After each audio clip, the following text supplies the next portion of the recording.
And we're off and racing. We are. Hi, Casey. Hello. How are you? I'm very well. It's so great to finally meet you. I know. Thank you, everybody, for being here today. This is a show called Shoot the Breeze, and it's about me interviewing my Rockstar Friends. Well, officially, this is our first meeting in person, but we did meet online via a mutual friend of ours. Yes, Russ. and we were meant to meet in person when we were over in Las Vegas last year, and we were busting to come and see you in fine form, but it, unfortunately the stars didn't align, but it's great to finally meet you. Oh, you too, likewise. That's right. It was 2 years ago now, actually.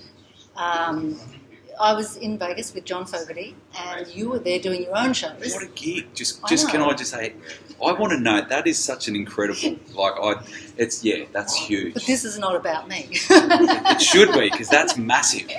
I'm a massive fan. Well, I tried to hook you up, to come to the show, but our shows were clashing. Yes. We didn't get to meet because I think we had shows on at the same time. So that's all right. Here we are in Australia. We're in Brisbane, Vegas, actually. We are, and we can officially say that tonight's show is actually a sellout. So we're pretty excited, especially coming off the back of COVID, not being able to do full capacity shows for the last 12 months. It's nice to actually be back playing live and in front of people that can dance and get up and enjoy themselves, so it should be good tonight. Well, this is a spin for me because, normally I live in Los Angeles, and I've been back not quite 2 months now, and here we are at a sold-out show. No masks. I mean, Australia's tough, but something's working, I guess. Yeah, well, I think we've got to, really stop and be thankful for where we are at, in comparison to so many other countries at the moment. When you look at what's going on in the States and the UK, and there's so many of our friends that are unable to work at the moment, but thankfully we're able to finally do some live shows here at the moment, and it's been a scary time. Yeah, it has been, yes. So let me introduce you first to those. I'll have a lot of American friends watching here, and I have to admit I didn't know who you were before I was introduced to you by Russ. Shout out to Russ. Thank you for the introduction. Thanks, so I looked you up, and you are fast becoming one of Australia's top country rock artists. But it hasn't been overnight, has it? No, it definitely hasn't. I guess with so many artists, there's a lot of groundwork that goes on behind the scenes for many years before you get to where you want to go to. And for me, it's been a good, I think our first big break was back in 2005. It's funny, actually, the first ever CD that I was given as a kid at Christmas time was Bryan Adams' Greatest Hits, right? And I always can't go wrong. I have always loved Bryan Adams, and fate just sort of had it that this opportunity came up to open for him for a day on the green, and it's a long story, but I just happened to give my little independent CD to the right person, and they put in a good word, and I got a phone call, and we got offered the spot to open for him, and this was back in 2005, so that was my first big break, and sort of have never looked back after that. Yeah. Right.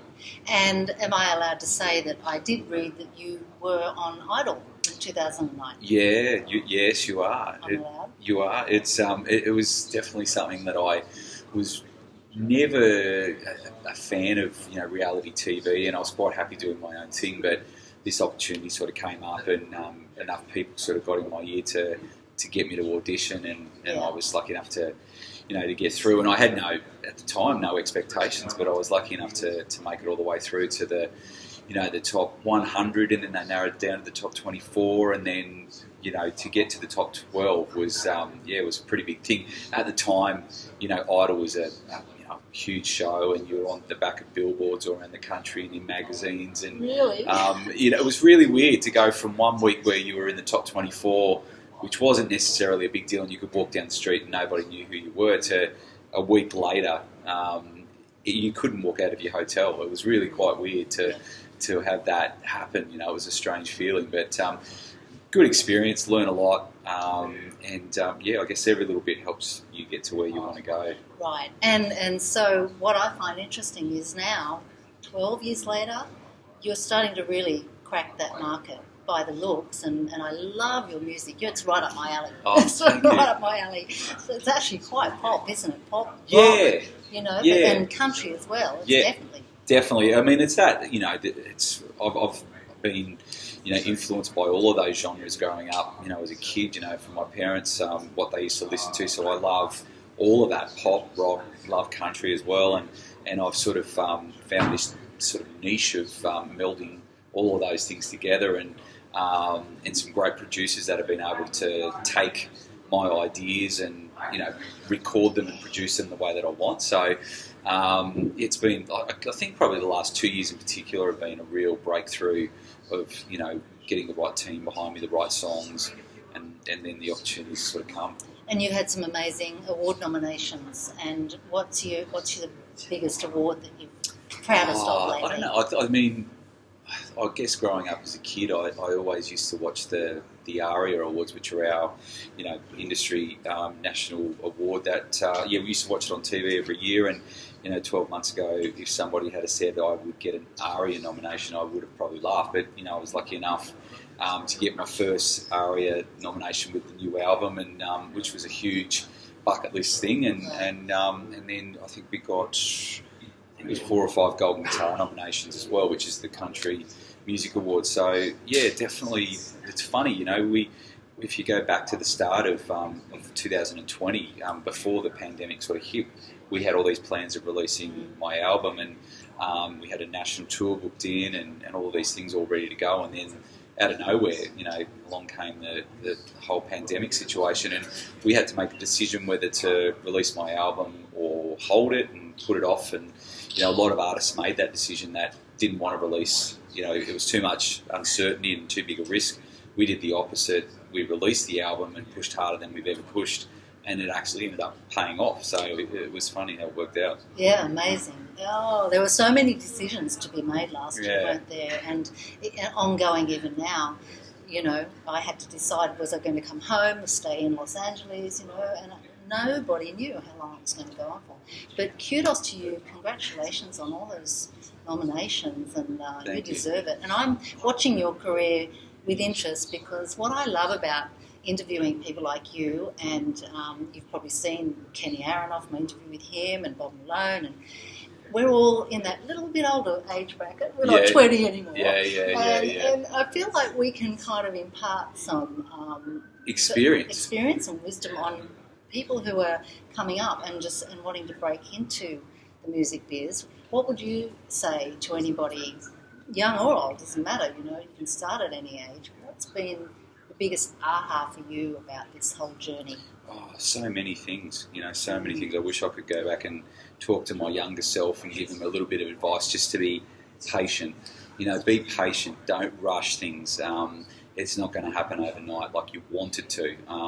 There's going to be ups and there's going to be downs. You know, you've got to ride the wave, and don't let the knockbacks and the no's, you know, set you back, because you're going to get them. You know, there's plenty of those that happen where, you know, I love listening to interviews of other artists. I think it might have been Luke Combs was talking about, before he blew up and became this international superstar that he now is. I mean, he went into a bunch of labels and publishing companies in Nashville and showed him all of his demos, and they all said, come back and see us when you've written some stronger songs.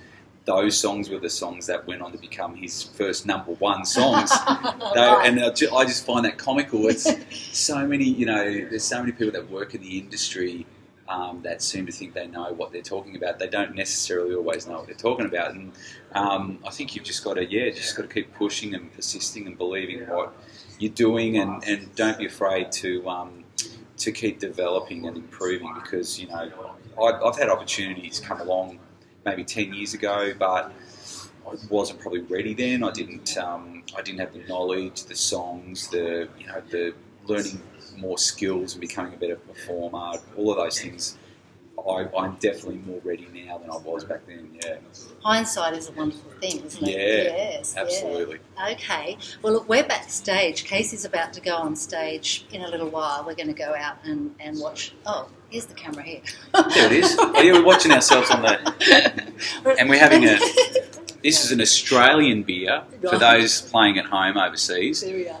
Cooper's. It's a nice brew from, I think, South Australia. They make this. Actually, we're going to South Australia next month for a show. Are you? Well, look, here's the moment that you want to plug all your tours coming up, especially in America as well. Oh, in America. Well, we want to get back to America as soon as we possibly can. But anyone that's tuning in from South Australia will be down there in March. We're also coming my old home state, which is Tasmania. I grew up in Tassie. And we're finally going to get back down to Tassie in March as well. And we're hoping to get to Melbourne. And at the moment, there's a little bit of uncertainty around that with all of this latest COVID business that's happening. So 3 new cases, people. Yeah. Bang, bang, bang. The whole country shuts down. Oh, isn't it interesting? Yeah. It is. But I really appreciate. Shout out to the band. Thank you so much. They're all over here being very quiet for us. Being quiet. They've been told to shush. To shush. Let me just check and see if there's anything else. What is your definition of success? Oh, gee whiz. I love that question because everybody has a different thing. I just think you have to get to a point in your career where you just enjoy what you do. If your definition of success is getting an award or a #1 single or accolades or pats on the back, get another job, because it's the wrong motive. You've got to find a balance of, it's nice to get awards, it's nice to get #1 songs, but you've got to enjoy what you do. You've got to connect with your fans and be yourself. Be a natural. Don't feel as though, that's one of the biggest things. There's so many acts out there that feel as though they've got to become a character or not be themselves. And I think it finds you out. If you can be a natural and be comfortable in your own skin and do what you love, then you've got the perfect combination. That's perfect, and I will add to that because I find that too now that I am a little bit older and I really know exactly who I am, what I want. Getting clear about what you want is really important. And then you can kind of sit back and just allow it to happen. Absolutely. And enjoy it so much more. Absolutely. Casey, I love it. It's been lovely to finally meet you. Yeah. You too. And you've been so warm and friendly, and you hadn't met me, but you've just always been really responsive. Oh. And thank you for Absolutely. that. Superstar. We've got to stick together, us Aussies. Bloody oath. And hopefully we'll be back over to the States soon. It's so much fun. We love the States. I mean, it is one of the biggest bummers at the moment with the whole COVID thing is we just started to get a little bit of momentum over there, and we've done the show in Vegas, and we've been doing shows in other parts, Nashville and a few other states, and we wanted to come back and do some proper touring, but obviously things have been put on hold for a little bit, but definitely keen to get back. Yep. Well, America will welcome you with open arms. I just know it. Look forward to it. Great. Thank you. I will have to make sure we put on a good show. All right, thanks. No worries. Thank you, Briere.